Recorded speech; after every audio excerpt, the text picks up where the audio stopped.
Hello again, everybody. Happy Tuesday, happy podcast day, and settle in, because we were just talking about the fact that this is going to be long and varied. We're very excited. A ton of stuff is going on, lots of news, car debates, topic Tuesdays, conclusions. You guys bombarded us with questions, and I'm just gonna take a deep breath and calm all of us down. There's been a lot of Prelude videos. There's been a lot of Prelude discussion. Okay, yes, we have a Prelude comparison coming. We're very excited about it. We feel like it's the right comparison. It's the Prelude versus the Prius versus the 86. It's coming Thursday. So this week on this channel, this is coming. We're really excited about this piece. We will not be taking your what do you think of the Prelude questions because the video's coming. That's right. So that will happen. Right. But thank you guys for being excited about talking about it, even though I also feel like this is one of those politics discussions. You have decided, people have decided how they feel. And now that U.S. journalists, and here's the crazy thing, UK journalists, Japan journalists drove it months ago. Oh, yeah. There's all kinds of driving impressions It's been on out sale there. in Japan for 3 or 4 months. It's crazy. Yeah. So this one has been poorly scheduled. Let's put it that way. So you watching or listening, you have decided on the Prelude. The internet has already decided. But we were actually genuinely excited to put it back to back. We think there's nothing like back-to-back seat time. So back-to-back seat time comparisons coming later this week. So there will be no commentary on how it drives. Not for embargo, just because we don't want to scoop ourselves. That's right. We've really got our what own it's about. embargo. Yeah. We really hope you watch and enjoy and share the video because in our minds, it needed to be benchmarked and compared to something. It's sort of defying comparison. Where does it go? Where does Honda think it goes? Where do we think it goes? Here's the thing. Every journalist has had the same question, and that is, who is this for? So we brought cars we understand in an attempt to answer that question. That's where we're going. It's going to be great. That's right. Moving on to news from Genesis, who has revealed their off-road Scorpio concept shown here in the desert in the UAE alongside a few others, which I'll show you. It's crazy. So this was inspired apparently by a black Scorpion built to overcome all potential obstacles in its path. Okay, so Genesis has built a luxury extreme off-roader with a V8 engine making 1,100 horsepower, 850 pound-feet of torque, 40-inch tires on 18-inch beadlocks, Brembo Motorsport brakes, tubular frame, roll cage, and 4-point harness. So here it is in carbon fiber look only. And you know what? I'm intrigued by what Genesis is doing because from the Magma concept to everything they revealed at the Paul Ricard circuit last year. Yeah, including the wingback, which I am and the all wingback about. concept. I'm all about that, yes. But notice that everything that Genesis is currently revealing is not in the North American market or the Americas at all. It is the Middle East, it is Europe, and they want to build the Genesis brand and presence there because of the luxury brand. So check this out. I mean, what a cool concept. Didn't we see something like this at the LA Auto Show? Static? Yeah. They had a big off-roader there, but this is This like is the not big it. throwdown reveal. Yeah. But a luxury extreme off-roader with 1,100 horsepower. And what I'm most intrigued about is the use of materials combined with an off-roader tubular frame. So it's an extreme purpose-built, almost like a trophy truck or trophy car now, with a luxury interior, get this, with a screen that slides along the instrument panel from one side to the other. So if you have a passenger doing navigation with you, you can slide it over to the passenger side and then slide it back if it's just you solo. This dune or that one? Which way am I going? Yeah. Exactly. Now you can slide it over to the passenger side, and there's netting, but there's luxury materials, there's carbon fiber, there's padded roll cage, padded tube frame. You don't want to cruise around in this thing. You want to go jump a dune, which is what Genesis is intending you to do, along with the GV60 and GV70 Outdoors concept and the GV80 Desert editions, and the GV60 is on tracks. UAE is the perfect place to play with this. It totally is. This is where to do this reveal, for sure. I am blown away by their concepts. They're kind of letting it all hang out. They're doing some partying at Genesis. They are. Yes, you're right. Well, here's the thing. They are, I wonder about this. They're a young enough company that they're doing that thing that I feel like so many other companies have decided they've outgrown. Childish behavior in the sand dunes? They're having the wouldn't it be cool if moment. Yes. And the rest of the manufacturers are going, yes, but no one will buy that. And they're still, for lack of a better way to put it, they're in their teenage years as a company and going, I don't care. It'd just be cool. And we, absolutely as overgrown teenagers who like cars, are like, yes, please. Everybody and I hope is, they make some of these, even though I'm not sure who these are really for, except for a few people in the UAE. But Which might be a lot. Exactly. But I like that they're at least thinking this way, because most manufacturers are, for lack of a better way to put it, over it. That's a great point. They've been around. They're too established. But just, this is why a company like GM, with all the GM history, goes, we're going to do all EVs now. Because the only thinking, it's tunnel vision on where do we think the future is going to be and how do we sell the most cars? Well, we think it's going to be EV. This is 10 years ago. We think it's going to be EV. We'll put all our eggs in that basket. And then the market shifts and they go, uh-oh. There's very few people going, what would be cool? I can't tell if Mercedes is doing that very same thing or not with the new S-Class, because the new 2027 S-Class has been introduced with a larger grille and a new V8 engine that has a flat plane crank, specifically for emissions purposes, but it makes a whole lot more power in the S580, 533 horsepower, 530 horsepower, 553 pound-feet of torque. And Zoom call availability. The hood ornament now lights up. I mean, not a lot of change to the sheet metal, a few nips and tucks here and there. But the biggest thing is about the interior and the fact that it is offered with heated seat belts. It's one of those things like, what isn't heated or cooled yet? Well, here's the thing. This is getting a lot of discussion, but a couple things I want to say here. This is technically discussed as a refresh. 50% of the car's been touched. At that point, it feels like a new model. Fair. I do feel like the refining of the exterior styling is really, really good here. The heated seatbelts is getting pressed, but I have to say this, though. If you've ever been in a car using heated seats, it feels great, but you realize that the part in front of your heart is not getting warmed. And that is a big deal to the way you get warm in a car. This makes all the sense in the world to me, because the seatbelt goes right across where your heart is. It's made of det cord. I don't know what it's made of. Go ahead and strap yourself Seriously. in, and it gets warm. Let's be honest. The other part of it is most EVs have got killer heated seats, because it makes a lot more sense to heat the occupant than it does to heat the cabin. Fair, yes. As ridiculous as it sounds to heat a seatbelt, because how puffy and weird is that seatbelt, and how easily is that going to break, and is it still going to hold you in the car? These are the actual other questions. But I see the logic. Pulling wires across your body. I do see the logic, because you're going to be able to warm the front half of the body with the back half of the body, and I bet you it's going to feel kind of awesome. It sounds extravagant. But when you think about... It's because it is. It is. But when you think about actually trying to keep the occupants warmer, it does make lots of sense. I see it. Mercedes, lamb's wool, something. I'll tell you what blanket over the passenger blanket. Totally. Yes. I'll tell you what actually bothers me here, or bothers me, and is the other stuff on the press release where I'm like, what are we talking about? The 0 to 60 in under 4 seconds. This doesn't need to do that. It doesn't. But it sells cars. Exactly. But the car-to-X communication, this is now going to start, think about this. This is going to, according to their press release, start taking road information from other Mercedes on the road around them.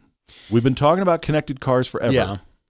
This is going to be, for lack of a better way to put it, pinging and trolling other Mercedes-Benz to try to get local road info. Which is what I thought Tesla should have always been doing since they came out, for potholes. And that information is fed directly to the Department of Transportation. So every time a car in that area goes, bam, it's sent. That's where the pothole is, everyone. But it hasn't gone to Department of Transportation. It's gone to Tesla. Right. And so the other Teslas know, but everybody else doesn't know. Exactly. Of course they will. But the other Mercedes are going to talk to Mercedes around them. That's interesting. And then, of course, it has an AI assistant. Of course it does. That is using a combination of all of the players, Microsoft, Google, and ChatGPT. And what I saw listed is... quote unquote, little Benz. I hope that's not right. What I saw in the article I read was it's called, quote unquote, little Benz, capital L, capital B. And it is your AI assistant combining all the AIs. And I also read, because we've seen a lot of this. We were actually just in Los Angeles for the Prelude shoot, and we were driving around at night, and it was amazing how many high-end luxury cars now are lighting their grills. Yes. This is a new grill where all the cross beams have the Mercedes star over and over and over and over and over. For an upcharge. No, I thought it was the difference was it was coming, but in order to get it not lighted, you had to get the nightshade edition. That's what I read in here, is that you had to get I mean all the other grills being lit up. You got to pay extra for that. Of course. But you can pick the non-lighted night package, not nightshade, night package, to not have a lighted grill, which suggests that the S-Class just comes with a big old lighted grill now. Can't you just turn it off? It should I be a don't switch know. in the I dash doubt or it. on this giant screen. I bet if it exists, Turn off. it just turns on when the lights are on. I doubt it's a separate thing. Got to show off at night Because too. and you can even do a lighted emblem. Yeah, I love the lighted emblem. For the first time, the actual ornament itself can light up, which Yeah. I don't know why humans needed that, But it was key. It was key. but we're doing it now. We're doing it now. Yep. This ties back actually to the interior discussion that we're going to have today for Topic Tuesday, but I'm intrigued by the giant screen that you will recognize from the Mercedes EQS that everybody resoundingly hated, and also the fact that Mercedes themselves have admitted screens do not equal luxury. And yet, here it is in the 2027. It's a direct resemblance. Yeah, you're right. Pulling from that EQS, shape slightly different, but the two screens, something in front of the passenger, so everybody must be entertained at all times, and it's very screen heavy. The interior, the materials are beautiful, the design is very interesting, but this has now graduated from that single large center screen to this entire glass instrument panel, which I know we're going to see more of, but it doesn't all need to be screens, in my opinion. It can be something else. It's one big glass panel. It's You've got a giant screen in glass front panel. of the driver, and then the whole rest of the entire front of the dashboard is a glass panel with multiple screens underneath it. And I don't think anyone has liked this on any car that's tried it. And yet here it is again on the S-Class. On that EQS, all we were doing is staring at the screen. I can't remember which one of us was driving, but whoever was driving was not driving.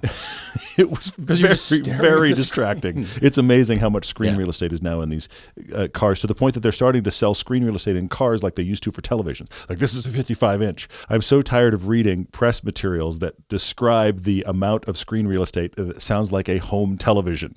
That's not a thing. It shouldn't be. Ads can scroll across your screen as you're driving by it. Ads will hit your they car. will. And of course they will. You'll have hit to our pay eyeballs. extra to get rid of ads. Oh, I have to pay extra to shut the light off, get rid of ads. Yeah. We have one last bit of news, and that is Honda is dealing with a class action lawsuit now, which is crazy. Their 3.5 liter V6 engines have had a couple of recalls since 2023, and now they have been filed a class action lawsuit because the claimants, which is backed by a ton of signatures, are saying that the recalls did not solve the problem. There is a fundamental problem with this engine, and there could be sudden failure due to flawed design at any time. The recall covered 250,000 cars. The class action suit covers almost 1.5 million cars. It's a lot. This is the Odyssey, the Pilot, the TLX, anything with that 3.5 liter V6 from Honda is potentially involved in this lawsuit. It's just been filed this week. We don't know where it goes, but a lot of angry owners and a lot of concern that these 3.5 liter V6s are prone to failure. I'm fascinated to see where this goes, but that is definitely not good news. And this is from a company that everybody thinks they're just bulletproof and reliable, and every car company can have problems. Don't care who you are. Absolutely. Every company ends up having their avoid that product, and this one starts to seem like it, and it is too bad. We're adding FCP Euro as our partners and supporters for both Everyday Driver and Hooked on Driving. For nearly 40 years, FCP Euro has been an industry-leading supplier of genuine, original equipment and OEM parts and performance upgrades for European cars. That means BMW, Audi, Volkswagen, Mini, Mercedes, Volvo, Porsche, and even Saab. Paul, you have to call your brother-in-law and tell him FCP Euro is the place, because as I just said, even Saab. We're putting it in the ad. Anyway. They offer a lifetime replacement guarantee on everything, including consumables like brake pads, wiper blades, and even oil filters. Buy a replacement, send back the old one, and receive a credit for the full amount. For your Saab! Plus, FCP Euro offers free economy shipping on orders over $49 and a 90-day hassle-free return policy for new, unused, and uninstalled parts. So visit FCP Euro today for more than 300,000 parts ready to ship for your European car and your Saab. FCPEuro.com. All right, so for a Topic Tuesday, speaking of interiors, Jeremy's written in and just said he's thinking about interiors, specifically dashboards. They're important to him. His favorite, I'm going to pull it up, his favorite is the early 2000s Ford GT interior, which I have to say is quite iconic. They just redid the race car. If you can't see this image, it's essentially the early Ford GT, the early 2000s Ford GT is just a bunch of gauges across in front of the driver in one line. And the Speedo is between driver and passenger, but angled toward the driver. It's way to the right. Mm-hmm. What matters in front of you is the tack and other things. And then the switches are those cool Apollo astronaut space switches. Okay, they're the really cool toggle switches. Yeah, they're awesome. It's a very basic interior. He said it's his favorite interior ever. What are our opinion on interior? Who's doing it well? Who's doing it badly? What trends do we want to see stop? What would we like to see happen going forward? Because he holds this up as best done right. Interiors matter. Mm-hmm. And Mercedes is doing an incredible new interior in their new S-Class, but interiors matter because I've got a bunch of photos to give examples about cars that you instantly became disappointed in because of the interior. The interior didn't match what you think the car is, the positioning in the market, I'll say, but the car needs a better interior. There's so many on the market where a car needed better interiors, ergonomics. Mm-hmm. You know, Jeremy, I've been thinking about manual transmissions. Those are standardized. The manual transmission, the way it works, and the location of the lever nowadays, 3 on the tree notwithstanding, back in the old days, but that is a standard thing, whether you're right-hand drive, whether you're left-hand drive. I don't want to see interiors become commoditized to the point where all of those kinds of switches are in the same place. Interesting. Because that creates new opportunities for designers to create new, interesting things, but human factors and ergonomics must always be applied always to interiors. And sometimes we see you just wanted to use a big screen. And I think that's the screen era. I don't know when it's going to stop, but the screen era that we're in has missed the mark completely for human factors, for reach distance, for eye travel time. They've just buried it all in screens. The way humans operate and need to operate a car at speed, that has never changed. And now distracting you with screens, I think that's the wrong way to go. And I think the next era of cars, screens will shrink, they will be integrated, or they'll disappear, or they'll fold away completely. And I have many thoughts here. I'm not saying put navigation on the projected on the underside of your windshield, because I don't think your depth of field, human's depth of field, is able to differentiate quickly enough what's on the screen nav and that's moving here and looking through the windshield at the potential accident that's coming at you. I think this needs to remain clear and not. Because you think, okay, what's other than screens? What's next? Well, we'll project nav onto that's the what screen. The head-up display does currently, but they're pretty minimal. But it's very small down here, and it's just a quick eye flick, and you're not studying it like you do a screen over here. Sure. Well, actually, right before you go any further, you made me think of one thing here. I have a couple of photos that relate to this. You said you don't want all car interiors to look the same, but I'm afraid we might be there already. One is the current BMW M2, and the other is the current Mustang Dark Horse. These are sports cars. It's exactly the same idea. It is one large letterbox screen that covers the instrument cluster in front of the driver and the center screen in one large wide screen in these two cars. And I'm showing it in these two because they're sports cars, but keep in mind, pick your luxury car, your SUV, your whatever. This is becoming standard. That's true. Yeah. The Kia Telluride updated to this. Yeah, it did. Most SUVs we can think of, from Kia, Genesis, Mercedes does this. So many manufacturers, this has become the standard. The only other standard is what I would describe as the GR Corolla standard, and that is small screen gauge cluster and stuck on screen, sticking up like an iPad, you pound it into the dash in the center. This is what gets it wrong. I have the Corolla, and I have the Mustang, and I have the BMW M2, and I'm pointing these out because these are intended to be enthusiast, driver-focused cars, and they've fallen plague, let alone to the fact that every minivan, SUV, whatever, this feels like the standard more than anything else. Long, wide letterbox screen, steering wheel on the left side underneath it, and two vents on the right side underneath it. The similarity between the BMW M2 and the Mustang is glaring. Yeah, that's a great point. Yeah. So I feel like we are at a place where this is the standard, and I can't help us to get away from it fast enough. I don't know how we do it. Past this. And the only other standard is what I would describe as the economy car version, which I have here with the Corolla, which is small screen in front of the driver and iPad speared into the dash. Now, thank God they've learned, all manufacturers have learned, let's put a volume knob on the corner of the screen, which the GR Corolla has. Mm-hmm. But these are the standard ones that I feel like cover up the badge. You don't know what car you're in anymore. This GR Corolla could be a Honda interior. The Mustang and the BMW could be either one. That's true. That's terrifying. I mean, we used to have things that looked unique, and I'm going to show you real quick, and then I want you to take it back for a while because I'm sure you have much more photos than I do. I'm going to show you one of my all-time favorite interiors. Mine is the NSX, original NSX. No kidding. That is one of my all-time favorite interiors.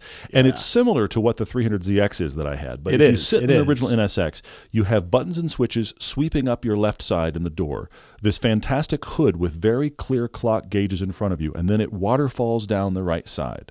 You could even imagine taking this interior and putting a flush screen down the waterfall right side if you needed it to.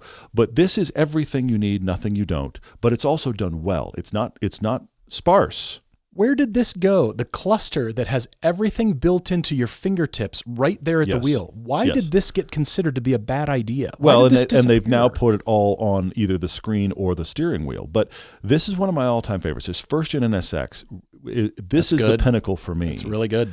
And this is how far we've gone away. Now, Jeremy has also brought up windshields and glass. Mm-hmm. And some of the most egregious examples that I can think of are Lucids and Teslas. So I'm showing here the Lucid Air, and when we drove it, it was very different because it gives you that open air feeling, which gives me sunburn. For anybody with hair, it's fine. You have a real problem with any piece of glass above your head that cannot be covered, and I can't blame you. I get it. I don't like it, and here the sun visors are tacked on, but it's one giant piece of glass. Mm-hmm. Now, there's, again, some people that really like it because open air feeling, it opens up the cabin. It's a cockpit feel. It's like architects. I want to knock out that wall and open up the living room and open up the kitchen, and that's kind of what it's doing here. Sure. And it does make it feel more spacious and not so claustrophobic. I do understand that. But it also makes for a very large, very expensive piece of glass. So when it breaks, and it does break, the Lucid we had, it did break. It did have a crack in it, yes. A giant one. That kept spreading because there was a lot of glass to cover. Very expensive to replace. Yes. We need to get away from screens, and this is a personal preference. Sure, but it shouldn't become standard. But you are making a good point because we've seen an amazing number of vehicles. This is the thing that shocks me. The Lucid's an example. The Rivian's an example. Some of the Teslas are examples. Here's the Model X. When they put these huge pieces of glass up, the first people to solve too much glass, I need a cover, ends up being the aftermarket, and the manufacturer follows. Mm-hmm. The manufacturer goes, oh, is that too much glass? I actually have no problem with the existing. Like, we have a big panoramic sunroof on my wife's Cayenne. We all love it. But we can also cover it. Right. It has just a little perforated piece of material that folds over it. Just create covers. They should all come from the factory with covers. That's the thing I don't understand. We made you a glass bubble you cannot ever close. I mean, you're making the car's HVAC system work harder because now it's a giant magnifying glass to heat and cool the interior. On the right day, it's great. But on the wrong day, it's like, where is my cover? Exactly right. So I feel like the Model X kind of started things off with that giant screen. And at first it's cool, but again, personal preference. They're not going to make the Model X anymore. They're going to make robots. They are just going to make robots. I just thought you should know. Yeah. So I want to take us all the way back to starting out with a 1975 Mercedes 600. Okay. So shown here. And that interior, there's a lot of eye candy and there's a lot of beautiful things for your eye to look at, but also to interact with. This kind of interior we're never going back to, right? It seems still luxurious and hand-built and very interesting to use and interact with. This kind of interior, look, no screen, and it's still kind of interesting and fun to sit here and kind of motor along. I'm fascinated with this interior. I mean, this stereo bubble here is clearly just an add-on, but you know what? This is what I'm thinking, like, you know, the high-end, the pinnacle, the luxury sedan kind of thing. And I'm going to move us on to another Mercedes here, the CLK GTR from 1999. What became the Le Mans car. The Le Mans car. Yeah. supercar, aspirational. Yeah, sure. This was auctioned by R.M. Sotheby's between, I think it didn't sell between $8 and $9 million. Sure. Okay. Look at the interior. That's an economy car interior. True. On an $8 or $9 million car. Now, it wasn't that new, but still, it was an exotic hypercar from Mercedes, and I couldn't be less interested in that interior. It looks, frankly, terrible. It's a for that car. It's a street-worthy race car is what they've done. So it's just how do we clean it up? Yeah. A little bit. The Maserati MC12. It's a Ferrari Enzo. It is, with yes. Maserati badging. With tux on, yeah. Like, totally, yeah. What a boring interior. What an awful place to be. I don't really want to, I want to drive it, but that is uninteresting to drive. Now, I know race cars are very more purposeful. Of course, yes. And this is what that reflects, but the price, and it's kind of aimed at the more luxury buyer here. It's very Spartan. It's not interesting at all. Well, the new, what is it, the Valkyrie, the new Aston Martin, where you've got to wear headsets, and it's because it's a race car, little screen. Yeah. So it's a race car, and here is that Enzo, which same chassis, same tub, but I feel like the interior is at least a little bit more interesting. It is better. Here. I agree with that. Yeah, that's true. Moving on to this thing. This is a luxury sports tourer, the 2009 McLaren Mercedes 722S Roadster. This interior, again, could be in an economy car. Okay. What a boring interior. I mean, it was of its time period, but I see. Yeah. Agreed, but manufacturers need to ramp up their interiors, especially for these very high-end expensive cars. The Corvette, the wall in the Corvette got absolutely eviscerated. Yeah. The wall between passenger and driver, I thought it was actually kind of unique and interesting, because what this is starting to do is direct what I think car manufacturers need to start focusing on. Here is the update for the 2026 Corvette. The wall has disappeared. It's a little bit nicer. It's more of a grab handle now. Yeah. Screens are still there, but it's very driver-focused. Yeah. Screen's a little bit bigger, yeah. And it's not quite as severe. There's actually an air gap, so it feels like you're a little bit more interacting with your passenger. I have to say, I know it's not a general thought, but I liked the buttons down the wall. It made a lot of sense. I agreed. I thought it was really well done. This does open up the cabin to have this refinement. I get it. Of course, it's actually added more screens. Those are the screens. They look just like the screens from the Escalade. I bet you that same part. It's probably that they've done from similar. the Escalade, maybe even the new Caddy CTS ones. We got the side screen now, so they've moved stuff around. It does seem a little bit more passenger inviting, but I have to be honest, the one with the buttons worked. And whenever you drove it, you were like, "Oh, this makes all the sense in the world." Agreed. But okay, but that's a totally different design. Yeah, for sure. And there were ergonomics I felt like involved with reach, distance and reach, and memorization. It's muscle memory to where's the fan switch, where's the heater, where's my heated seats, and leaving your eyes on the road as much as possible. That's the idea. With screens, I've just gotten the idea. Manufacturers have forgotten that you got to drive the car first, unless it's being driven by an Optimus robot. We've joked forever, though, that still, it feels like so many of these UI things, these user interfaces on the screen, were shown and approved in a PowerPoint in a meeting around a conference table. And when you're staring at a screen, they worked wonderfully well. Oh, it's so intuitive. Oh, I get this. This makes all the sense in the world because you're currently sitting in a conference room, not driving a car. I feel like every one of these sign-off meetings with the board should be done on the Autobahn. Yes. Put yourself in the driver's seat. Get going over 100 miles an hour. Now, you know what? Change fan speed. It's muscle memory. And that's why everybody has eviscerated car manufacturers for not making buttons. And they're slowly starting to creep into the marketing to the point where it's got a button to change controls now. That's not new. That's not news. That isn't new and we innovated something. You're just going back to what actually worked. That's a great point. That's a very good point. What I'm showing now on screen is an late 50s Citroën DS interior. And this was prior to seat belts. So Citroën's thinking was that the steering wheel would kind of take the brunt of your body in the front end collision and collapse the steering wheel. So they wanted minimalism in the steering wheel, which actually, you know what?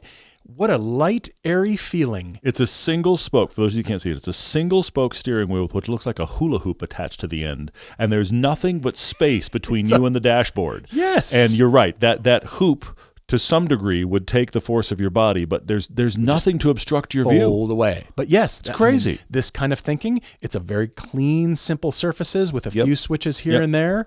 I like that. And then here was a small photo, but manifested itself in, I think it was the 80s, in another Citroen as well. And moving on to the Aston Martin Lagonda. So the single center spoke idea has been done so many times. There's a lot of problems with the Aston interior, but I like what it's done to open up the cabin. Sure. Now, going from the Aston and the Citroen to the new Bugatti Tourbillon, have you noticed that interior? The gauge cluster is on the steering column, and the steering wheel rotates around it. So you're looking straight down the barrel. Yep. And this is brilliant. It is very good. This is where your eyes need to be. I've got this one in my photos to talk about for other reasons. I totally agree with you. It has a hidden screen. It folds out. That's one of the key things I want to bring up. Oh, yeah. The screen here is hidden. There is a screen, a small screen, a little bit bigger than a phone, it's a little smaller than a small iPad, that actually folds out, and you can do stuff, and then you can fold it away. I'll just, while you're here, I'm just going to stop here. This is amazing, because this is, what I find fascinating about this is not only is this something you and I both gravitated toward, but this also shows you, we talked about it before on this podcast, that now that everything's got screens, the way to make your car stand out or be luxurious is to take screens away. If the GR Corolla that I was talking about, if that shows what economy cars do, then now it's not cool to have a screen anymore. If I have all the money in the world, then I want no screens. But this, because we are so screen-based, this Tourbillon still has a screen that you use when you need to. And let's be honest, so many of these cars actually, you set up everything on the screen, and then like 90% of that stuff, you're never going to set up again. You set it up once for you as a driver, and you never need it again. So that screen hangs out there for the entire life of the car while you don't use 90% of the UI. Well, Bugatti has said, our customers' money's no object. We need to give them something unique. A fold-out screen that you get rid of it after you set those features, which is fantastic. This is buttons, gauges, dials. And the fact that everybody that has a car like this, and I am not this guy, I don't have this money, but let's be honest, everybody that has a car like this has an expensive watch collection. Oh, yes. Every one of them could tell you what time it is off of a myriad of digital devices that are probably in their pocket, but they have a really nice watch that costs what my house cost on their wrist. So this is the thinking. We like looking at a clock. An actual mechanical clock. And I know this sounds weird, but there is something genuinely pleasing as humans to look at that face with depth.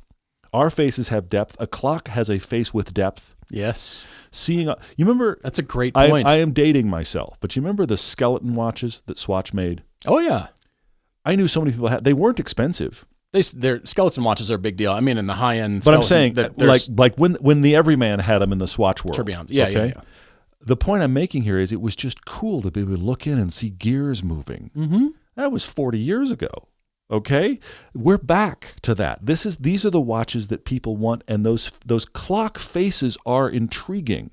Imagine if Big Ben went digital. The outcry. Not only because here's the thing. Exactly, not only because it's historic, but because it would ruin it. You like seeing all the big arms and the stuff moving. There's something pleasing about that interaction, and we are headed back there. The Tourbillon is the torchbearer for this, because this is, I mean, most of us will never even see this car. No. But I love that they do have a screen, but only when you need it, and all the stuff you want to look at is going to be pleasing to look at. Because this is designed for high speed. It's not probably going to be ever driven at very high speeds by the owners, but still, it's designed for high speed. So what is the thinking here?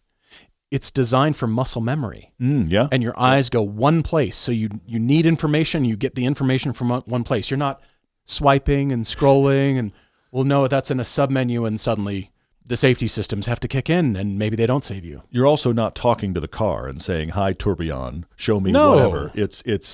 It's just interaction, and I do think it's fascinating that high-end stuff is swinging back this way. I've got another photo of the Ferrari F80, very driver-centric, and I'm going somewhere with this. Okay. Very driver-focused. Now, this is obviously a luxury car, but it's a very high-end sports car, but it's also almost a race car, too. True, yeah. So you understand that with that kind of purposeful thinking, that makes the interior, that focuses the design on what the purpose of the car is. Again, with the McLaren W1 coming out, very driver-focused.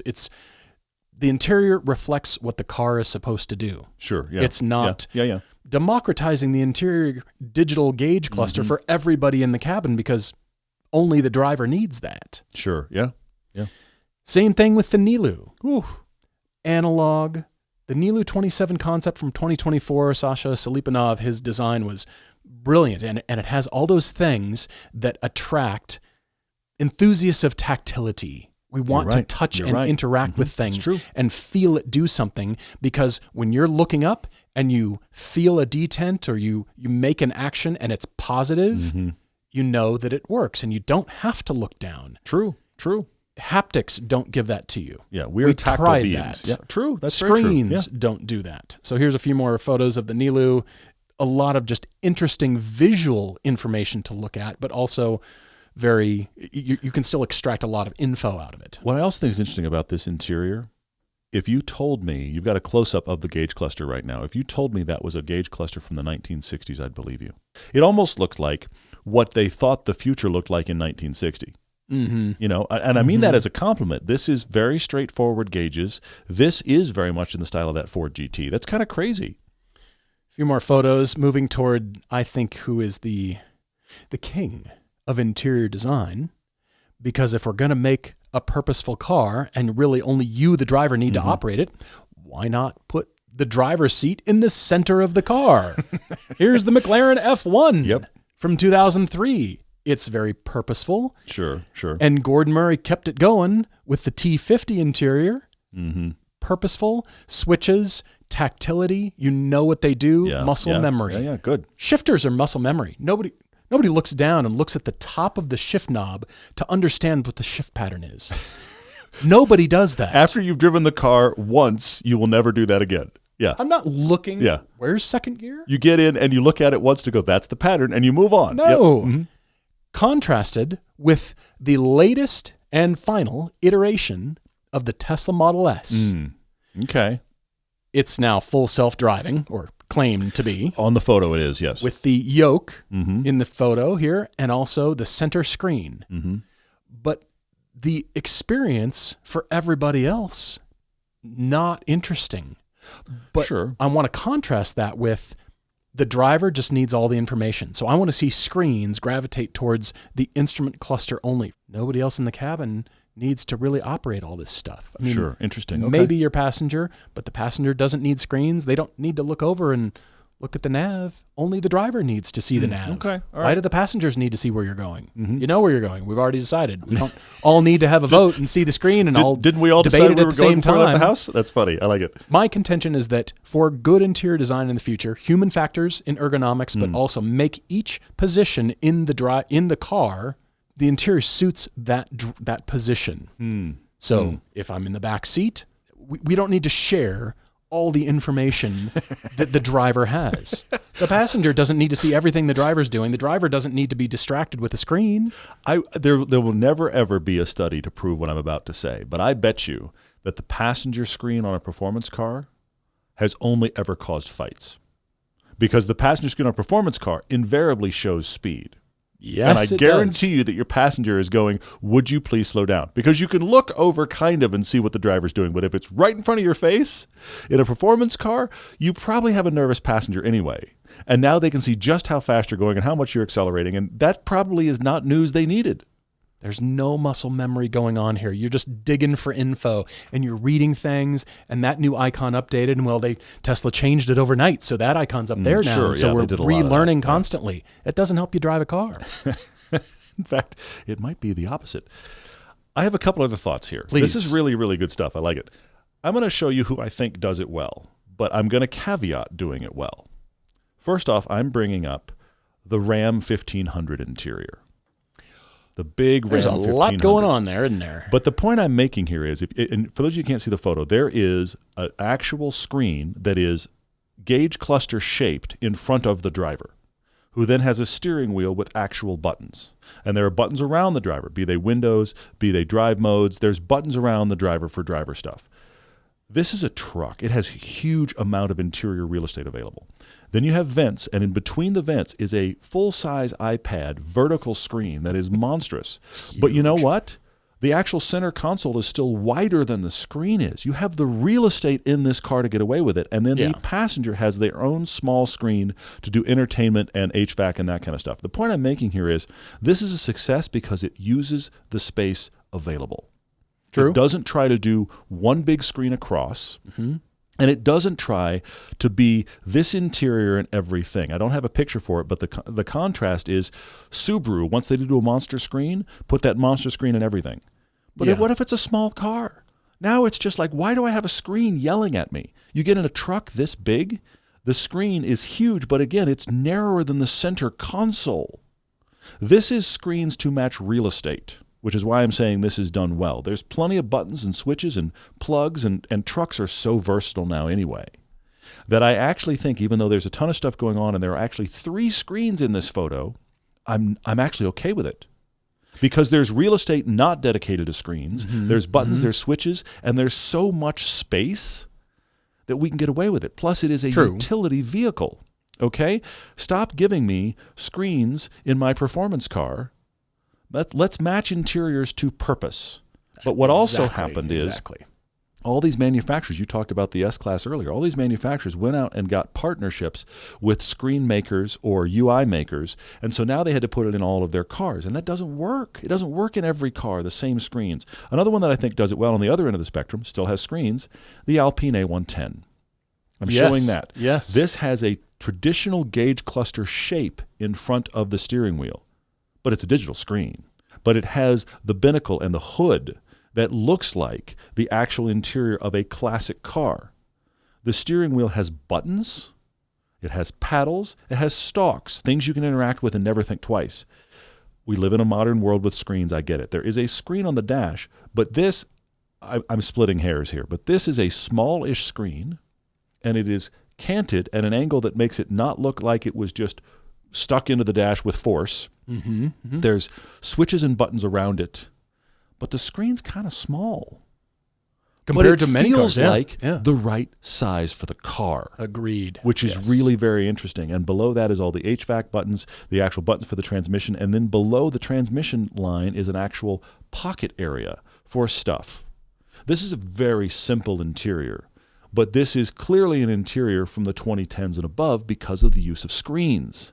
But I think this does it very well, in contrast to the Corolla that I felt like, well, just print and repeat. And I'll go back, the Corolla looks similar to the Alpine. There's some similar, yeah, for sure. As just far a as center, the basic concepts are similar. Center information. But the Corolla feels like we could put this in 10 cars, and the Alpine feels like this was made for this car. That's subtle, but it's there. And I'm going to land, and you've already been here a little bit, on the Tourbillon again. I've got a straight center shot here. This is gorgeous. I think it's fantastic. Now, here's the thing. Yeah. It should be. It's quite expensive. Yes. This is all the money. But compared to all the other supercars that I was showing from the 2000s, the aughts. We've gone through a bad place and we've wound up here. I don't have a picture of it, but got the money's new worth. Pagani Utopia is this thinking. It's gone super, super subtle, and everything is very high-end, watch-like, and they cleaned up the interior. Interior's got way too busy. This, again, could be a car designed from the 60s. Yeah. And I'm fascinated that this is what we're leaning our way back to, is let's get away from the screens. But I like the idea very much of hiding the screen away for when you need it, and otherwise it's gone. And this is now, we're back to timeless interiors. The Ford GT, the 300ZX, the NSX, the cars from the 60s, E-types and that kind of stuff with switchgear. This feels related to this Tourbillon. And I think we're going to circle back toward this, and then this idea is going to circle its way back, and you're going to have, this is crazy, economy cars, screens, and the higher up the food chain you get, the more it looks like watchmaking, all the way to here at the Tourbillon. Good. I'm imagining an EV with no screen. Imagine an EV and operating with all switches. That Can would it be be done? weird. I'm sure. Well, here's the thing. With a screen that you fold away until you need it, of course. Well, I'm saying no screen at all. Okay. From heating to switches for the seats. There's a SEMA build. You just put it in gear. There's no lever. It just needs one switch and you're off. Well, I actually think maybe one for the instrument panel for, I guess, charging capability and readout for various, the electronics aspects of the car. But what if all the functions of the car are actually switches? I like that. That'd be fascinating. Somebody's SEMA build is going to be the electric car that's all switches and knobs, which would be very funny, like a steampunk EV. Almost. That'd be pretty funny. We couldn't go the other way, like a gas car with a screen only, like a Tesla Model S. That's couldn't all do bad. that. Don't do that. But I think less screens, Screen real estate. Screens need to get smaller, disappear, fold away. Less emphasis on screens. I love it. More emphasis on interior quality and just being here in the car. I have one correlation to another place in life that I thought of. Think about the difference between if you right now walk into a McDonald's or you walk into a high-end steakhouse. I'm not making a comment on food. I'm talking about presentation. Okay. The average McDonald's you walk into right now, you are greeted with a sideways TV-sized screen. And you can order whatever you want. You can get as detailed and crazy as you want off their menu, and you're ordering it yourself. And the people there are just there to provide the food after your order is finished. You do it all yourself on a screen. You go into a nice high-end steakhouse, and you sit down, and a waiter hands you a thick leather book. They're not handing you iPads, generally You speaking. open a thick leather book. Yeah. It feels like it has patina and history. You get a really nice steakhouse. It's like, how long has this book existed? It has that kind of feel. You know what I mean? true. And the paper has texture. That's great. And the printing is like, just spend some time reading this. And we'll come back. Okay? This is what we're talking about. Can you imagine being in the nice steakhouse and they hand you an iPad? You'd be like, what are you talking about? Yeah. Can you imagine being in the McDonald's and it's like, walk over to the book and order? What are we doing? We need to make interiors that match the experience we're going for, not universal, Yes. just uni-interior 100%. in unicar. Remember our discussions about the car? The car has the uni-interior. Car is coming back. Just match it to the experience we're going for, like a McDonald's versus a steakhouse. As you see the Optimus robots making your Big Of Mac course. in the back of the McDonald's. It's Yes. not people anymore. It's the Optimus robot. It should be. But the steakhouse, I forget where I was. I was handed a menu at some high-end steakhouse and a small flashlight. Yes. Because the ambiance, it was so dark, and it was just this moody, dark, Yeah. clubby thing, Yep. and it was a flashlight to read the paper menu. You're right, you feel the And tooth. and here's the thing: the reason they started doing that, I remember this steakhouse actually. The reason they started doing that is because people were using the lights on the back of their phone. Right. But that was too much light. Right. So it was ruining the ambiance. So they would hand you this really nice, subtle pen light, but it was just enough light to overcome, I can't see this menu well enough. to order the wedge. Yes. I'll start with the wedge.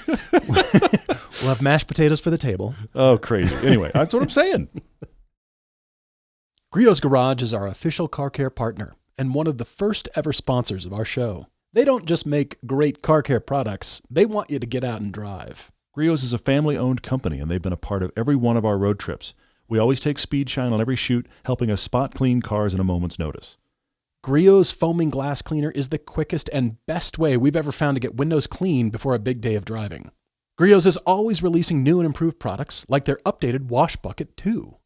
Plus, all of Griot's liquid products are 100% guaranteed and made right here in the U.S. The Griot's folks are always happy to answer any questions you have and make sure you get the right product and the right results. So get the best quality car care products out there from a company that has always supported this show. Our audience can always get at least 10% off by using the code DRIVER10 at griotsgarage.com.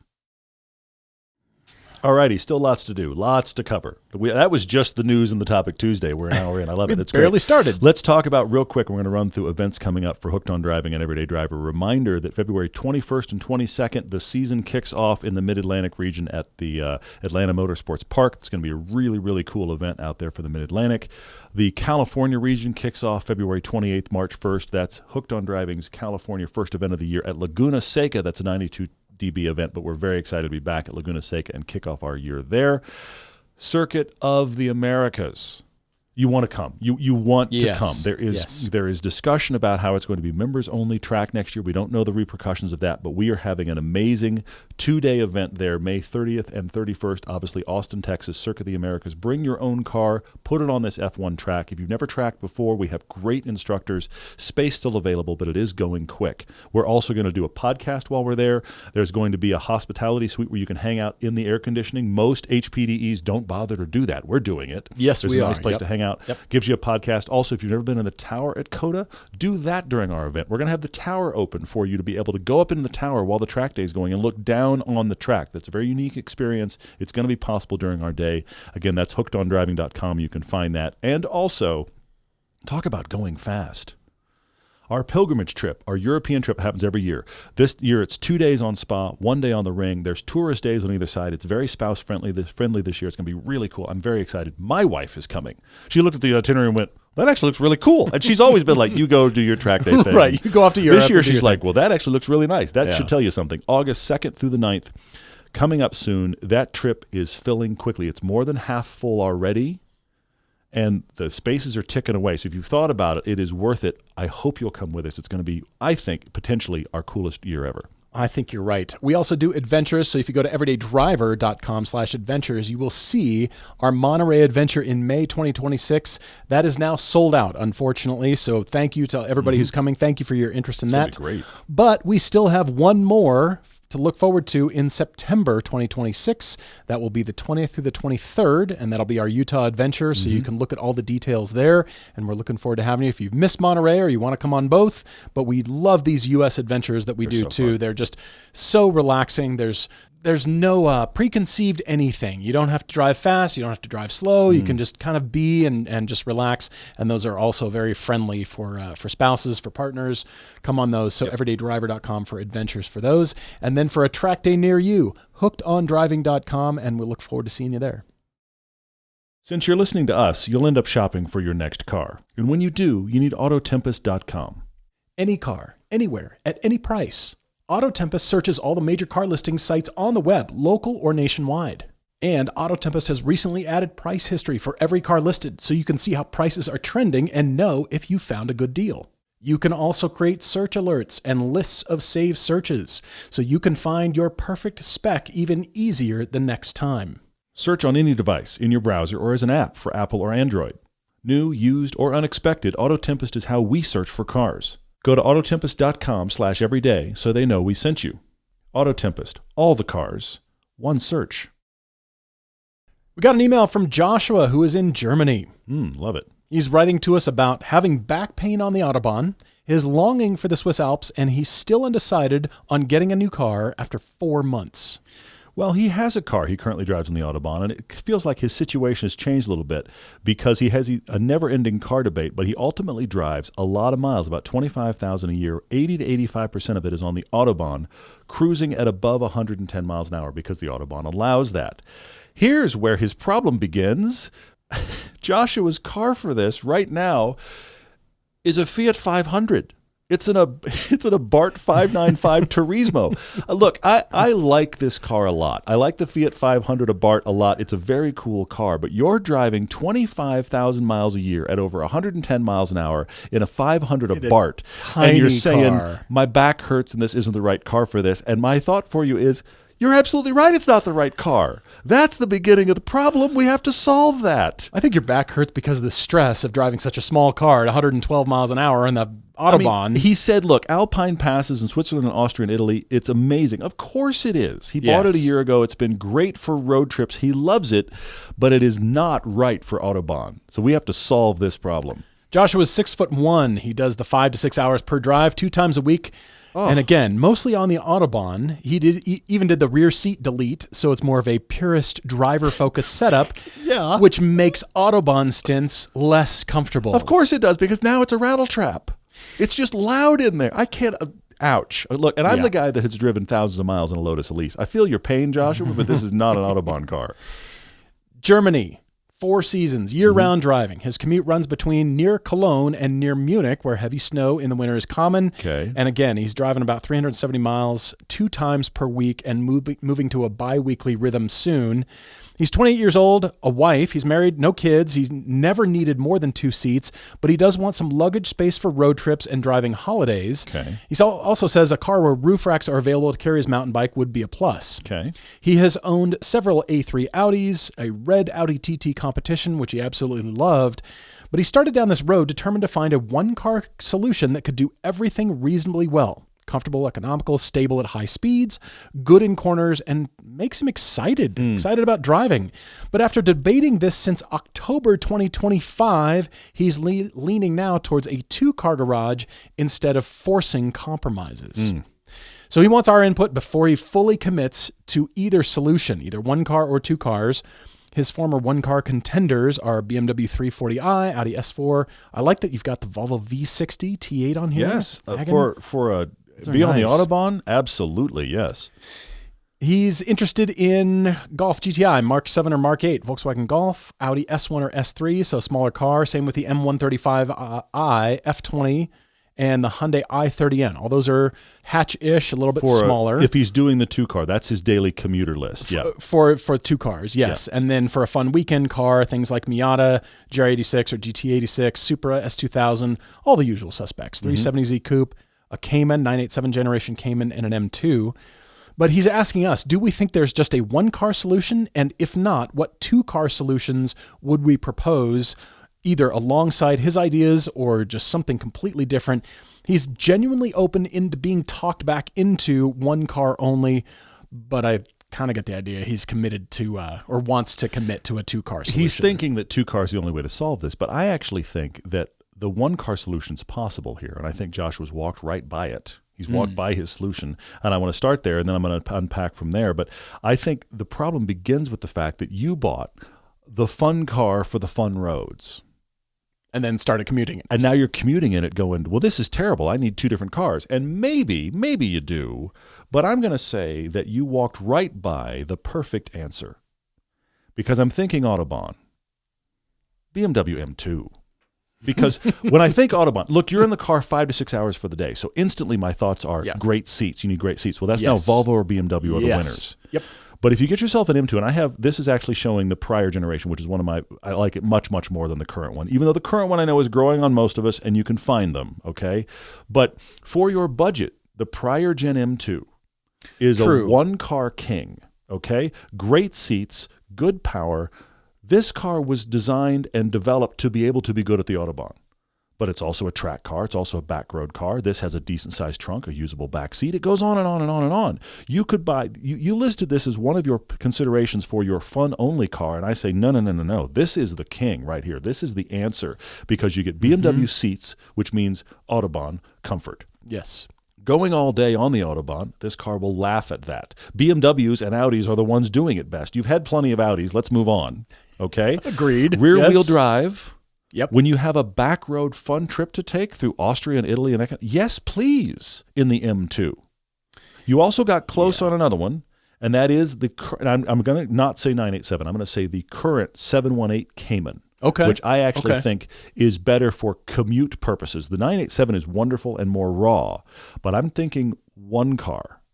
Okay. So the 718, the current turbo-based models of the 718, you could get them for your budget. This has a front and a trunk, and good seats. I would argue the M2 is the better commuter. I think the M2 is a better commuter. But this would be better on the fun roads. But this is still better at both than your Fiat 500. Okay? Yes. So I'm going to stay there for my 2 ideas for single car, and then I'm going to quickly talk about the 2-car solution, and then I want to hand it to you. But you had good cars listed for your 2 different car garages, okay? Instead of the ND, what about the NC, the 3rd-gen Miata with the power retractable hardtop? This is the largest Miata. This gives you the most space when you want to take a holiday. Now, people have done it in the 4th-gen. I know they have, but this gives you more space, power retractable hardtop.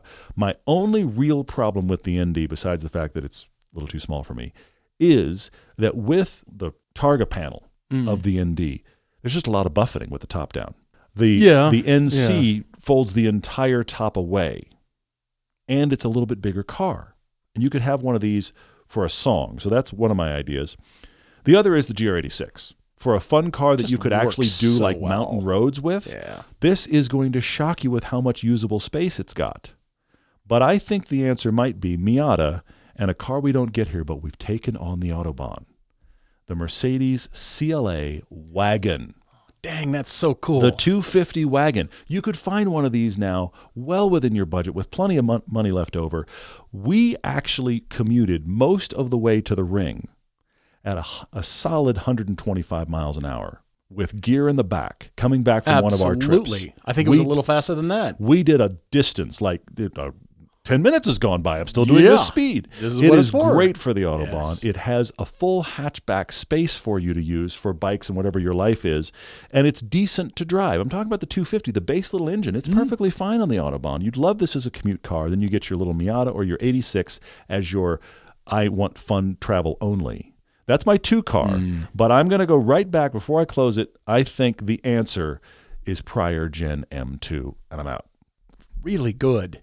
Joshua's budget is about 54 to 65,000, somewhere in there, but I am here to spend your money. Of course you are. Good job. And you brought up the M2, so I'm going to bring up the M2 as well, but I'm bringing up the latest generation. The current one. I like the purple color, and I love the gold wheels on this, and I do like the ducktail spoiler, and I'm showing the CS here, and you don't have to go get the CS. You don't have to, even though I want you to. But what I'm wanting you to focus on are the seats. All I'm reading is you've got back pain, and all I'm thinking about is Volvo or BMW for the best seats. Yes. And this is a very expensive option to get these seats. Like $15,000 for seats. But I don't care because I want you to have good seats. You spend so much time in this car.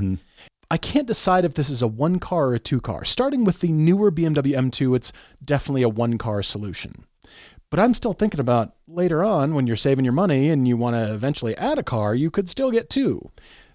Something much cheaper. Yes, I understand. But also, I think you could consider a GR Super because it's also a BMW. You're right, with good seats. Right? Yes, that's a great choice. Technically built, well, it's built in Austria, but still, it has that German feel, and the seats are second best. They're still really quite good. They are. But they are definitely not those carbon-backed buckets that the BMW offers. And I just think if you had those seats, your back would look forward to that. You look forward to driving I didn't again. sleep well last night, but I get to get in my car. I get to relax for 6 hours. So those 2 cars, keeping your budget slimmer, you could go GR Supra and this new fun car that I'm going to introduce, or you could just go M2, the new one, go all the way. I think you'd love it. So much power, so much fun. Yes, they're heavier, but again, it's BMW. It's got very precise handling. You're going to love it on the twisties. And BMW knows how to build an M car. I mean, they know how to build an incredible sports car. So the M2, pick a generation. Sure. Go get yourself an M2 and then add some sort of fun car, right? That is the recipe. Possibly, yeah. I love that you suggested a Porsche Cayman because I'm going to suggest a Lotus Elise. Actually, not really. It's the Opel Speedster. Yes. Something cheap, lightweight. Check out these seats. I think are they a little bit more padding than your Lotus? Minimally. They're very similar to the ones in the Lotus. Trying to get to just a slight bit more padding but in the Opel Speedster. The thing is, the seats in my Lotus, this is I have the ProBax ones from 06. They're tubing with yes, they're ridiculous. Medical tape, right? It's ridiculous how simple they are, but somehow, I've been in those seats all day. Somehow, the seat is never the problem. Those seats are surprisingly comfortable, and they have almost no structure. They are a total victory in seat comfort for a minimalist seat. It's shocking that that's the case. And I'm continually astonished anytime I spend hours in that car. But yes, the Opel Speedster you can get for a song because there's a slightly less less engine, but the handling is great. It's not the Elise, so I don't think it carries the same price tag. It doesn't. And this is the add-on, a little bit later, lightweight, when you're just feeling like I just need something raw, you've stretched out your back, you're doing okay, and you just jump in and you want to go for the twisties and just lightweight, pure driving experience because any of these other cars are definitely bigger and heavier, and they're designed for high-speed Autobahn comfort, and they're heavier sports cars, even though in today's world they're lightweight sports cars, but not this. True. I mean, it's just something totally different. It's something that you get in Germany, and I just think Opel Speedster as the second, the add-on car. Get the M2 first, either M2, and then add this on a little bit later, and then that's a good choice. It's a good European choice. I like it. So you recommended a Cayman. I recommended a Elise. Kind of. We're trying to balance the world here. I get it. It's good. Lightweight. I don't know how expensive these are in Germany. Remember when Owen came and joined us from That's what I was thinking of. Switzerland? Our He friend actually Owen, came up from Geneva and actually joined us on our pilgrimage trip one year, and he drove up in his Opel Speedster, had an amazing day on the ring. Now, look, this is not a good you and your wife take a road trip unless you pack really light, but it would be total automotive sorbet. It would just completely cleanse whatever experience you've had on a good mountain road. I love it. So there you go. Joshua, thank you for writing. Really appreciate it. Hopefully your commute gets fun again. Yes. Write to us, everydaydrivertv@gmail.com. Brandon is writing in. He's a medical doctor writing in from Tennessee, and he's saying, should he stay or move on? This is always the question. Once you start thinking about, should I get rid of this car, we've joked before, that kind of means you've already sold it. But let's dig in here a little bit. He said he's early mid-career. He's married with 2 little girls, 5 and 9, and he's just trying to figure out, should he keep the car that he bought at his daily and now has kind of become the middle car? Because his wife has a Suburban. That's their big road trip car. She loves it. They're super happy. He had a 2020 Kia Stinger GT2 as his daily. Loves it. It hasn't gone away. It's just that he started shopping around for a dedicated fun car. So we've got the big family hauler and the Stinger, and he wound up in an ND1 Miata Club. He drove everything we've always talked about, the 996 and 997 911s, the various generations of the 86. Nothing spoke to him like this 4th-gen Miata, a Club with the BBS and Brembos, the soft top. He said this is the most fun he's ever had driving. He has now liked it so much, it's pretty much become his daily. So now we have the Suburban for the hauling. We have the Miata for the dedicated fun. And the Kia is whoever would like to take the fun-ish do-it-all today. It's the middle car that's both theirs. It's he and his wife for everything else. So Brandon has rough days at work sometimes and wants to have something to always look forward to driving home. They also live on a mountain road 25 to 30 minutes from the hospital. So his commute is 10 minutes on curvy roads, 10 minutes on the highway, and 10 minutes in downtown traffic. Okay, that's actually pretty great. It's kind of a nice mix. He doesn't track his cars, but if the road is empty, the mountain road section is an absolute blast. So we want something that's fun on the curves. Obviously, the Miata's fun there. The Stinger's fun too, but he also takes gear with him, outdoor gear to work with him, and not infrequently. And the Stinger has a large cargo area. It does. When you fold the seats down and that hatch, which means he can fit his road bike in with the front tire on, or his mountain bike with the front tire off. That's impressive. He fits his inflatable race paddleboard. I have an inflatable paddleboard, but I apparently have shopped badly. There's a race paddleboard. I probably would just fall off of that one. I probably couldn't even make it work. Anyway, I'm moving on. Or an inflatable wing foil. All right. Good for you, man. So he takes gear with him, and the Stinger makes it nice. Of course. Yeah, it's like a pickup truck back there. It also has a currently ideal balance of tech and features for daily use for he and his wife. So things like Android Auto, heated and cooled seats, wireless phone charging, the phone heater, 360 camera, all the safety tech, all that stuff. And for his size, for the family, it seems to be right. And again, as you said, as soon as I read all this stuff, you're not wanting to let the car go because it fits your lifestyle. But the fact that you've written to us means you're already thinking about what's next because he likes it. The rest of his email goes into how much he likes the Stinger and how much it fits his life. It's almost like the Stinger is the model for what we're shopping for the next car. For sure. The next car needs to do everything the Stinger does. And I love the Stinger. So should he keep it? Or should he use that as the every other car I shop has to have Stinger capabilities? And that's the only way I'll accept the new car. Well, and the other part of it is that the budget here is 50 to 60K, and he's driven all kinds of stuff on either side of that into the budget. But the other thing is he also doesn't want to get into something that ends up less fun or with less features than the Stinger currently offers, which makes this hard. He drove the Ioniq 5N, which he thought was great, but a little bit above his budget, and he's not sure he wants to go electric. He drove the used Taycan Cross Turismo, which he thought would be perfect. Again, electric considerations, but he's like, it's a wagon, and then he realized it's got less room than the Stinger. By the way, the Taycan is not a big car. It represents as a wagon. It is not a big car. Seems like he also thought the Integra Type S would be perfect, but he realized that the Stinger does everything it does, and he feels like it wasn't that much more fun than the Stinger, so that doesn't work. He drove the recent current G87 M2, and he says the looks are growing on him, but he's not sure that's the answer because obviously the right way to spec it is with the seats, which now gets us above the price point. So he's considered it all. RS5s, S7s, maybe go back to a Volkswagen, get a Golf R. He eases his way into a Macan. He just says they're everywhere, but he probably should drive it because he knows it would work.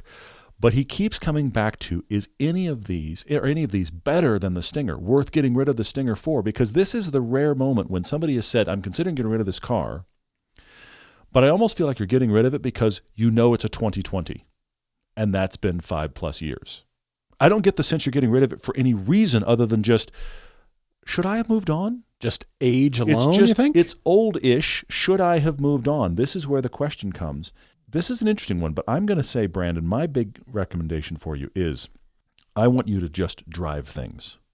Not drive because you're shopping. Drive because you're researching. This is pure drive homework that I have for you.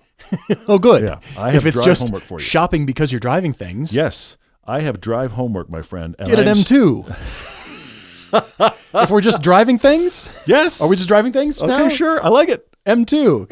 Have you seen those seats? The seats are really good. They're great. I just had It's to above throw his this out budget. there. No, it's very good. I do like that. I'm going to tiptoe around your budget. I'm going to look at your budget, and I'm going to say, hey, there's your budget over there, and isn't that nice? And You're I'm going to use it for reference. I might not even do that. Okay, all right. I'll just say, M2, can you go drive that? The Genesis G70, of course, pops to mind. I like it. Because it's about the same size and scale and almost does the same kinds of things. With all of my choices, you might have to buy a bike rack. And that is okay. We don't have to G70 has less space in the back. Bikes into a car. True. Again, it doesn't have to do everything the Stinger does. Like, well, it gets the bikes in and it, the same tech and same everything. Well, then just keep the Stinger. But you're not keeping the Stinger because you wrote the email. You're not. You're not. All right. Keep going. Moving on to the Cadillac CT4V Blackwing. Okay. I think either transmission would be a laugh riot. And it absolutely lives up to the hype. It's interesting to drive. The steering has some feedback and a little bit of feel to it. It's not, a sports car, but True. It's surprising for a sedan to drive like this, to be rear-wheel drive and have this kind of power. It's phenomenal. Such a great car to drive. And Cadillac, can we all agree now? Cadillac has broken out of the mold of the old person's car. It's not the old enthusiast. My grandfather, Cadillac through and through. Cadillac guy, except for the Lexus he bought is the last car before he passed. But because he started to see that as the new Cadillac. That's why he bought it. But still, it was like, well, that's the Cadillac of Toyotas, so I'll buy that. Exactly. Lexus. Well, but now look, you've got these crazy Blackwings and an F1 team. That is a brand determined to change their image. Yes, I think this is absolutely valid. People would want like a Cadillac. You bought a Cadillac. Why'd you buy a Cadillac? And you say, well, let me drive you to lunch. Yeah, exactly. And then you'll know. And then, of course, I can't ignore the Panamera because I like your Taycan idea, but this is the bigger car. And if we wanted to do Stinger sorts of things with a hatch, all the family, lots of power, great to drive. I'm showing the GTS, and I'm sure that's out of your budget, but I don't care. I'm going to...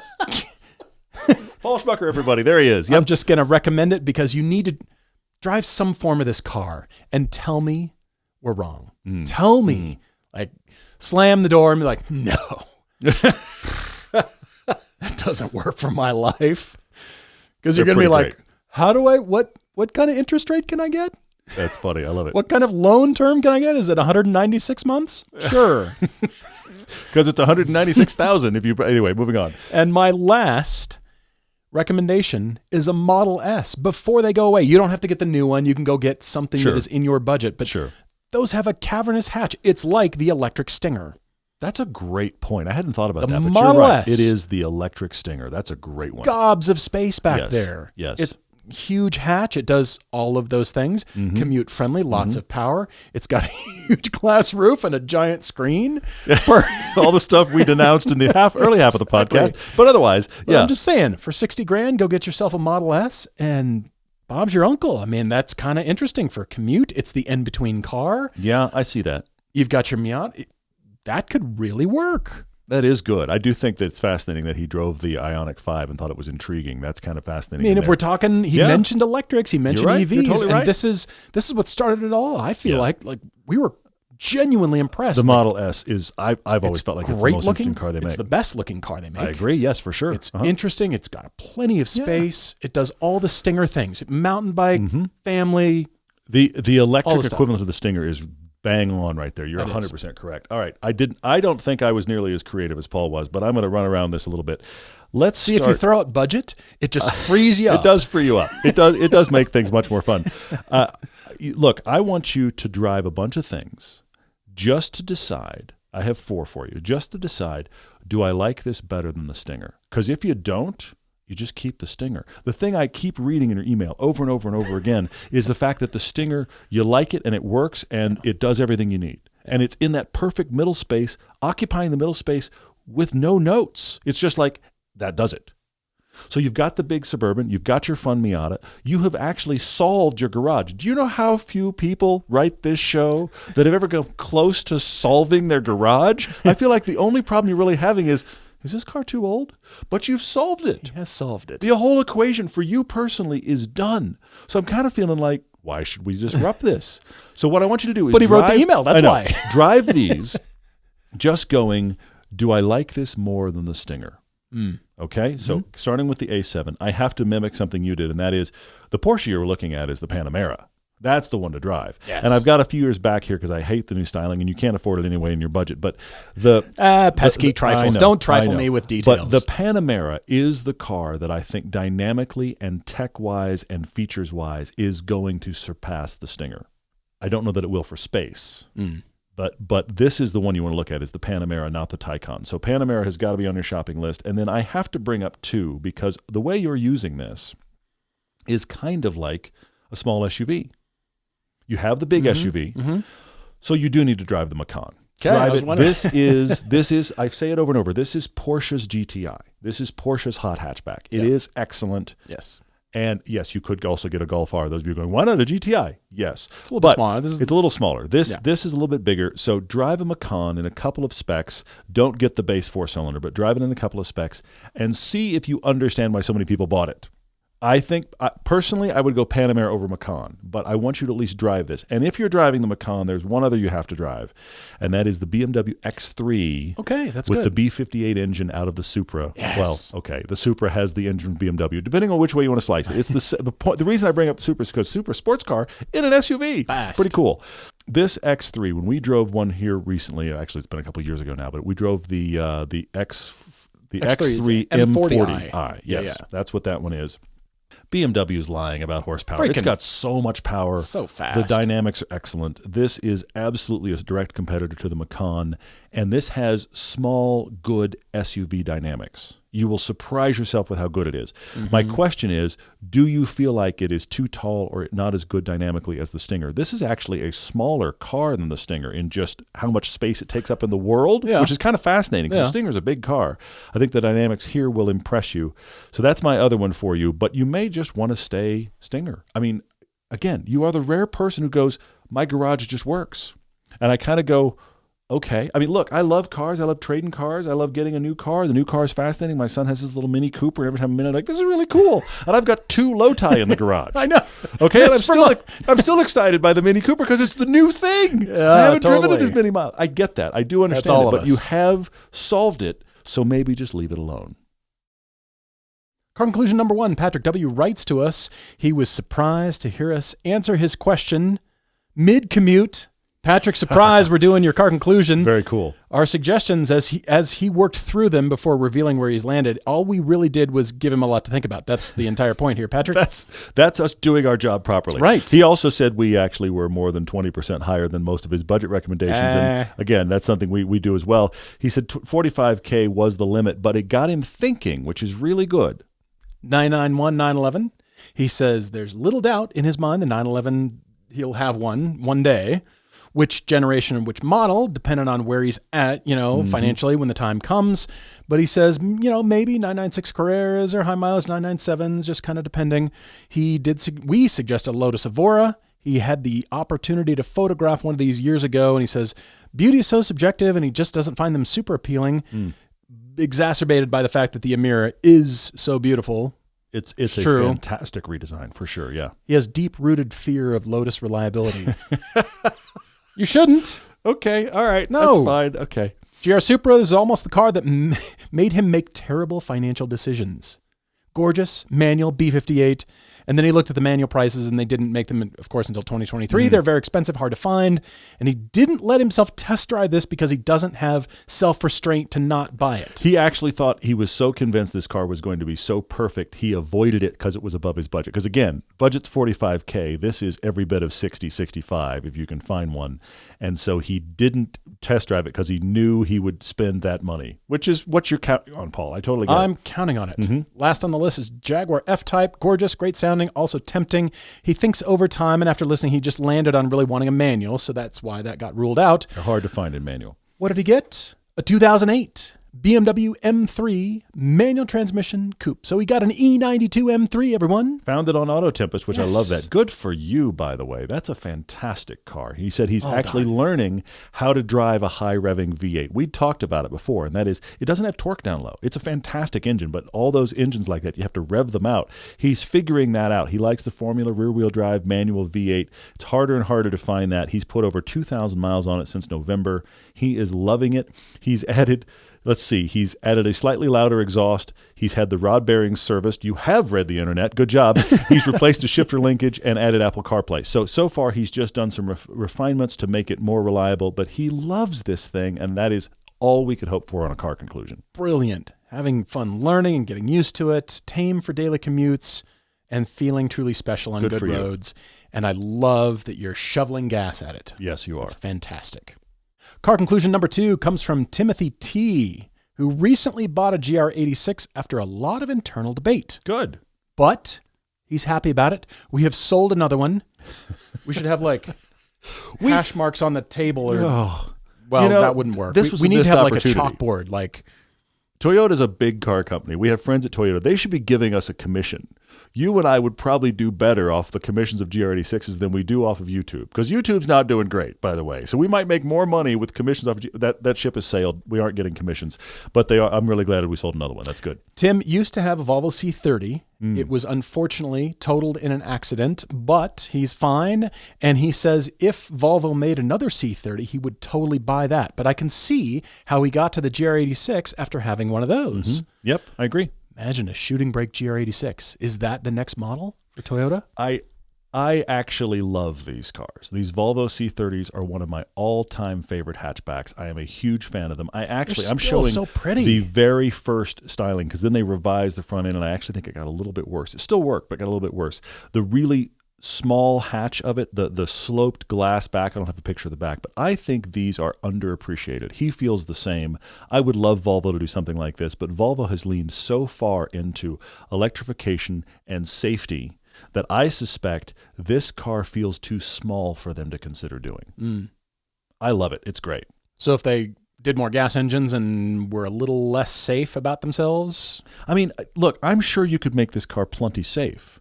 But Volvo is really leaning toward larger electrified cars, and this is the other end of the spectrum. So unfortunately, it's gone, but they are really cool. Guys, thank you for writing your Topic Tuesdays, your car debates, and those car conclusions too. You've done really well. I want to compliment you on all those car conclusions. We've got a ton of debates lined up, so a great pipeline. Thank you all. Really appreciate it. Let's move to questions. We've got a ton of them because we posted Prelude photos and everybody has an opinion. Yes. Well, everybody has a decision. We've gone beyond opinion. Everybody knows what they know, We're gonna try to shake that up here in a couple days. All we were just waiting to drive it. Yes, agreed. Let's just wait to drive it, and maybe it sucks, maybe it's great. And let's put it with other stuff that we know is interesting. We're very excited about that piece. All right, what do you have? Preston wrote in and said, how do I make road trips better and more appealing for my girlfriend who can't stand being in the car longer than 3 hours? Preston, there's a few things. First off, don't push her tolerance level, because that's going to make her less likely to go on a trip the next time. I want to give you a couple of ideas. First off, what about an audiobook? The two of you, there's nothing wrong, obviously, with driving and talking. You can learn so much about each other, but just having great conversation. You have a screen, I'll have a screen, and we'll just ignore each other. Exactly. But the point I'm making is there's something interesting about taking in a story together. So an audiobook can be great for that. So audiobooks are a good option there. And audiobooks over podcasts. And I mean, we do a podcast. I don't want to shy you away from a podcast. And maybe you listen to the podcast and she'll enjoy it. But there's something about an audiobook that's very involving. And I find personally that it makes the time go quicker, because my brain is engaged in something that has a story and a progression versus just another mile marker goes by. So that's one option. Also, if she doesn't like being in the car more than 3 hours, plan a break every 2.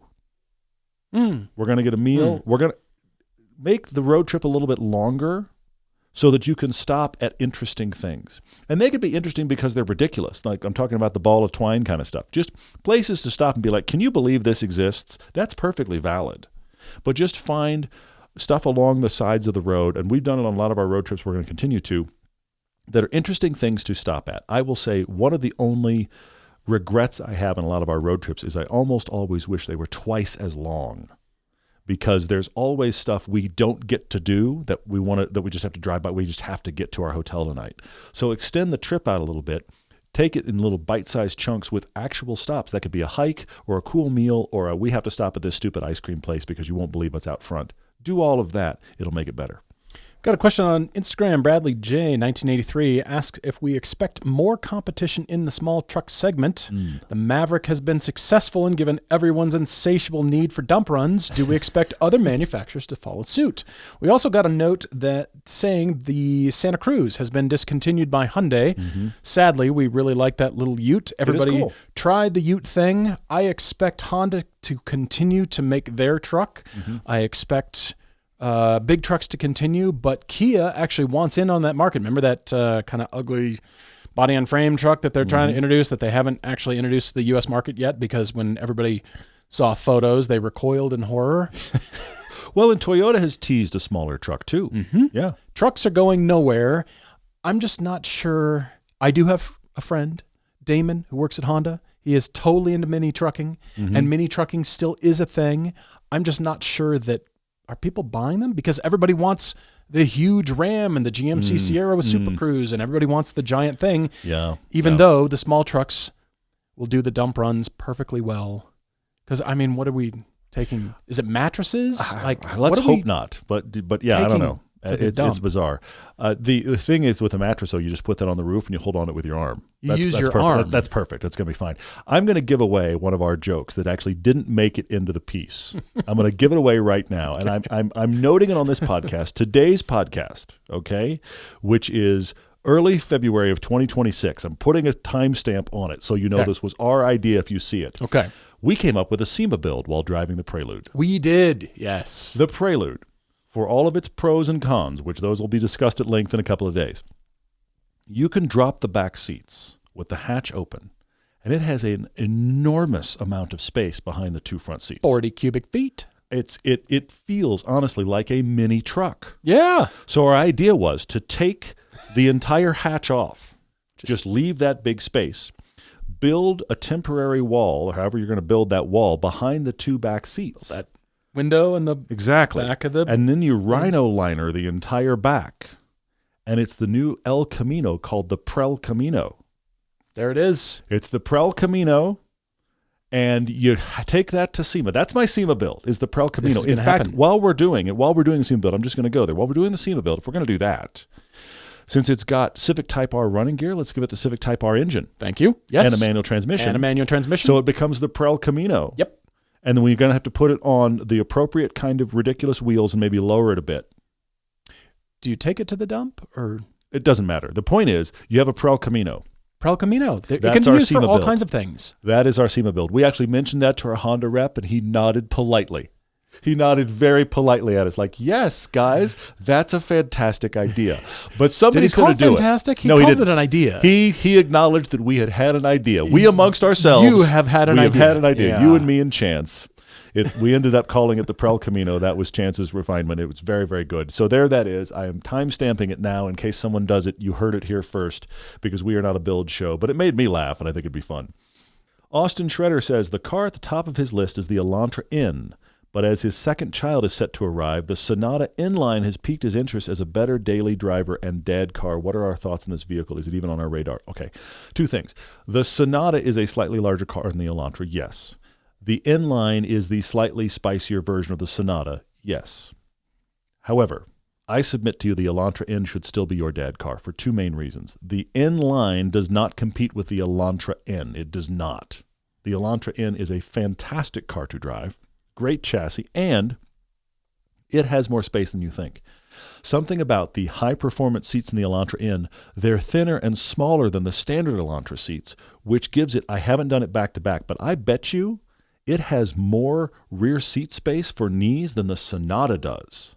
You think so? Because it's got a ton of rear seat space because those seats shrunk up so much. Because of the seat back. The Elantra seat back is so small. Yeah. It has a shocking amount of rear seat space. I think, depending upon I don't know what the seating arrangement is, okay? I know you're talking about trash can rear-facing seats, but I bet you the Elantra N would do it really, really well. That is the better enthusiast dad car. I wouldn't go Sonata inline, personally. Carl Anderson is asking why everyone doesn't see more of my Cayman. You're meaning the GT4, I think. On road trips, and the Elise and the Mirror have made 1 million appearances, apparently. So get ready for 1,000,001. But you know what? I'll give him credit on this.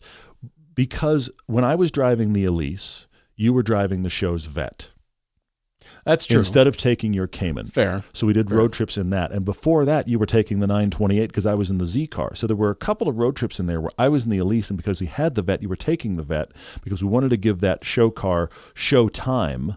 That's true. Okay. And that's what we bought it for, was to do road trips. And that was while you had your 98, your 9, which one was it? 981, yeah. Thank you. Yeah. It's while you had your second Cayman. And so that one actually never really made a really good appearance on major road trips. But your GT4 is just beginning its coming out party. Yes, I'll be doing more owner updates on that. And we've got a great road trip that'll be going on the May Monterey road trip along with the Amira. So we're excited about that. And also a question from Larry M. Are we ever going to have a test comparison show back on TV? Apparently Motor Trend's now doing Discovery Turbo channel. No, I think that era is behind us because YouTube is really still the best place for us.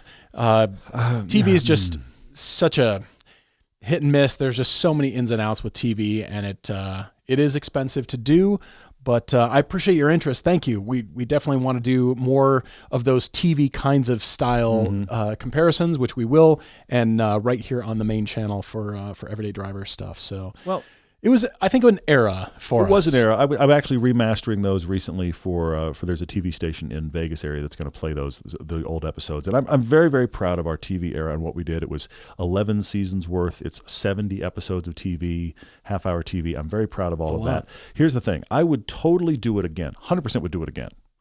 We're going to need an interested channel and a backer. Because the expense of it was very high, and it was those were great years, but they were very stressful years because of the amount of work. We had 4 of us total doing a TV show, which is not nearly enough people, but I'm very proud of what we did. If we had an interested channel and a backer, it would work, because the reality is, unfortunately, YouTube is changing around us and many, many other people, and long-form content is getting harder to get discovered and to make money with on YouTube. Thank you to our patrons, because you are helping us stay alive, and we have some changes coming to Patreon here in the near future. But the reality is YouTube has become a harder place for what we do, which is a little disappointing. Because when we left TV, it was 22, 23, and actually 2023 was our biggest YouTube year ever. That was the first year after television, was our biggest YouTube year ever. Not because of anything we did. That's just where YouTube and our content converged at the time. And it has been a steady slide. This is real talk here. Steady slide ever since on YouTube. That's not just us. And thank you for those of you that watch. But we have certainly felt it. So it would be nice to have, I'm not even going to say traditional TV, another outlet than YouTube to help us. But it's a cost-benefit discussion, and I think it's ongoing. Again, interested channel and a backer, I'd do it tomorrow. You're right. Our interest hasn't waned. We would the love economics to are the hard part. It's the economics to make it work, and short of a full buyout, but whatever. Yeah. Don't know if that'll be. I don't know that a full buyout, we end up with something we're as proud of, but we'll see. Yeah, agreed. Anything's for sale, I guess. I don't know. How big's your budget? How big is the truck? I don't know. Yeah. Hey, we're open to those conversations. What else you got? Oh, I think that's most of the stuff. You guys have been with us for a monster today. Thank you for being with us. That's good. Again, we are 2 days away from, I think, by the time it releases, it may be the only Prelude comparison video out there. And we had a great road, perfect weather. We were in Southern California, the right cars to put it with, lots of discussion. It's coming on Thursday right here to this channel. Thank you guys for watching, for listening.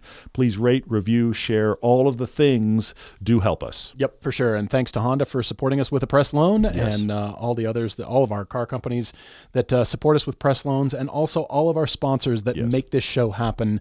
We really highly value and appreciate what you do, and we're very enthusiastic to be your partner too. Yep. Until next time, everyone, cheers.